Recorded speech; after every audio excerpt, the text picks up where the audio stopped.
اعوذ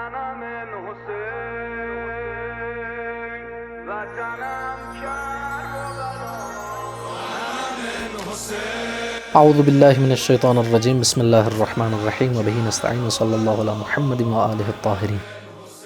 اسلام کے political system کے بارے میں اگر گفتگو کی جائے تو اسلام سب سے پہلے اس چیز کا قائل ہے، اسلام اور بالخصوص مکتب اہل البیت کہ جہاں پر ہم قرآن سے، رسول خدا صلی اللہ علیہ وآلہ وسلم کی احادیث سے اور ائمہ اہل بیت معصومین کے فرامین سے، احادیث سے یہ چیز اخذ کرتے ہیں کہ اسلام معاشرے کی حاکمیت، معاشرے کی حکومت کے بارے میں یہ نظریہ رکھتا ہے کہ حق حاکمیت صرف خداوند متعال کو حاصل ہے۔ عقل یہ کہتی ہے کہ انسان کے بارے میں وہ فیصلہ کرے، انسان کی فردی اور انڈیویجول زندگی کے بارے میں بھی اور انسان کی اجتماعی زندگی کے بارے میں بھی فیصلہ وہ کرے جو انسان کا خالق ہے، انسان کا کریٹر ہے، جس نے انسان کو خلق کیا ہے، جو انسان کی پیچیدگیوں کو سمجھتا ہے، جو سمجھتا ہے کہ انسان کو کس طرح سے مینیج کرنا ہے اور کس طرح سے انسان کو کمال تک اور اس کی حقیقی ترقی اور پیش رفت تک لے کے جانا ہے۔ لہٰذا حکومت خداوند متعال کا حق ہے۔ خداوند متعال فزیکلی انسانی معاشرے کے اندر آ کے حکومت تو نہیں کر سکتا، لہٰذا خداوند متعال کیا کرتا ہے؟ ایک طرف وہ آسمانی کتابوں کے ذریعے اس قانون کو بھیجتا ہے، اس آئین کو بھیجتا ہے کہ جس آئین کے مطابق انسان کی فردی اور اجتماعی اور بالخصوص سیاسی زندگی نے چلنا ہے، اور دوسری طرف ان انسانوں کو خداوند متعال بھیجتا ہے، اپنے نمائندوں کو بھیجتا ہے کہ جنہوں نے اس معاشرے پر حکمرانی کرنی ہے۔ پس خداوند متعال کی حاکمیت کا مطلب یہ ہے کہ خدا کے نمائندوں کی حکومت معاشرے پر۔ پس مکتب اہل بیت کا نظریہ یہ ہے، قرآن اور حدیث کا نظریہ یہ ہے کہ ہر زمانے میں حکومت کا حق اسے حاصل ہے، حکومت کا اہل وہ ہے جو خدا کا نمائندہ ہو، جو خدا کی طرف سے علم رکھتا ہو اور جو معصوم ہو، غلطی نہ کر سکتا ہو۔ قرآن مجید بھی اس کے بارے میں یہی فرماتا ہے کہ اطیعوا اللہ و اطیعوا الرسول و اولی الامر منکم۔ اولی الامر جس کا لغوی معنی اور ڈکشنری میننگ یہ ہے کہ وہ جو کہ امر اور حکومت کا اہل ہو۔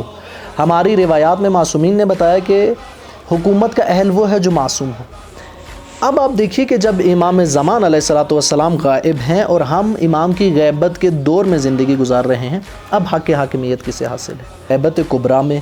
وہ علماء انہیں معاشرے پر حکومت کا حق حاصل ہے جو قرآن اور سنت سے سمجھتے ہیں کہ معاشرے پر حکومت کس طرح سے کرنی ہے، اور جو اپنی بصیرت کے ذریعے یہ جانتے ہیں کہ انسانوں کے معاشرے کو کس طرح سے خدا کے قریب لے کر جانا ہے،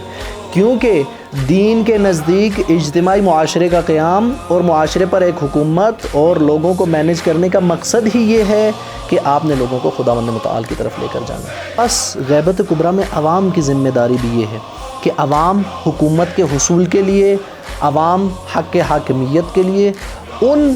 علماء کا، ان فقہاء کا، ان مجتہدین کا ساتھ دے جو عالم باعمل ہوں، قرآن اور سنت سے خدا کے حکم کو بیان کر سکیں، اور جو دنیا کے ظالموں کے مقابلے میں ڈٹ جانے والے ہوں۔ ایسے عالم ہوں جنہیں ہم عالم مبارز کہہ سکتے ہیں، جنہیں عالم مقاوم کہہ سکتے ہیں، جنہیں ریزسٹ کرنے والے علماء کہہ سکتے ہیں، ہمارے ائمہ کی طرح جو ہوں، جو ہمیشہ ظلم کے خلاف ڈٹے ہوئے ہوں، کبھی بھی ظلم کے خلاف خاموش نہ رہیں۔ لہٰذا دین کے نزدیک کوئی بھی ایسا پولیٹیکل سسٹم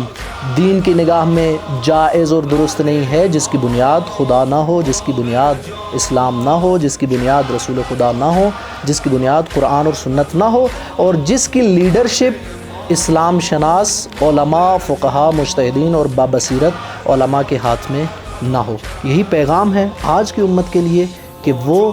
معاشرے میں اسلام کی حاکمیت اور اسلام شناس، بابصیرت اور مقاوم اور مزاحمت کرنے والے علماء کی حاکمیت کے لیے جد و جہد کرے، اور یہی ہماری ذمہ داری ہے۔ وآخر دعوانا ان الحمد للہ رب العالمین۔